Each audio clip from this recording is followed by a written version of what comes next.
नमस्कार दर्शकों, बात आज की चैनल के कार्यक्रम आज का इतिहास में मैं निपुण भार्गव आपका स्वागत करता हूं।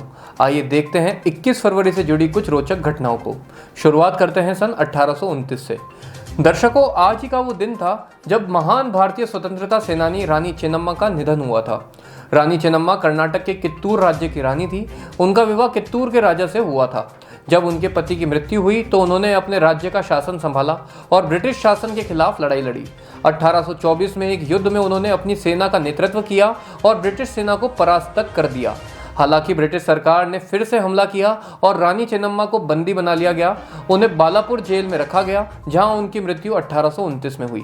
आपको बता दें कि उन्हें भारत की पहली महिला स्वतंत्रता सेनानी के रूप में भी जाना जाता है। इसके अलावा आज ही के दिन 1848 में फ्रेडरिक एंजल्स और कार्ल मार्क्स द्वारा कम्युनिस्ट घोषणा पत्र यानी कि कम्युनिस्ट मैनिफेस्टो को प्रकाशित किया गया था। इस कम्युनिस्ट मैनिफेस्टो में मार्क्स और एंजल्स ने तर्क दिया कि इतिहास वर्ग संघर्ष यानी कि क्लास स्ट्रगल की कहानी है, जिसमें उत्पादन के साधनों पर नियंत्रण रखने वाला वर्ग दूसरे वर्गों का शोषण करता है।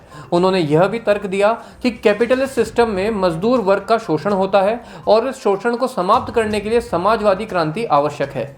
इस पत्र से भारत में भी कम्युनिस्ट आंदोलन का प्रभाव पड़ा और 1920 में भारतीय कम्युनिस्ट पार्टी की स्थापना हुई। अब अगर हम बात करें आज के दिन जन्मे प्रसिद्ध व्यक्तियों की, तो आज ही के दिन 1899 में सूर्यकांत त्रिपाठी का जन्म हुआ था, जिन्हें निराला के नाम से भी जाना जाता है। वह एक प्रसिद्ध हिंदी कवि और उपन्यासकार थे।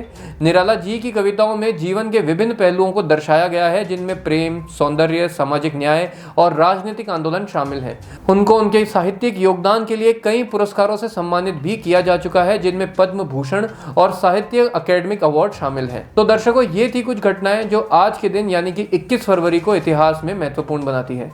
कल फिर आपसे इस कार्यक्रम में मुलाकात होगी। तब तक के लिए बने रहिए आपके अपने चैनल बात आज की के साथ। धन्यवाद।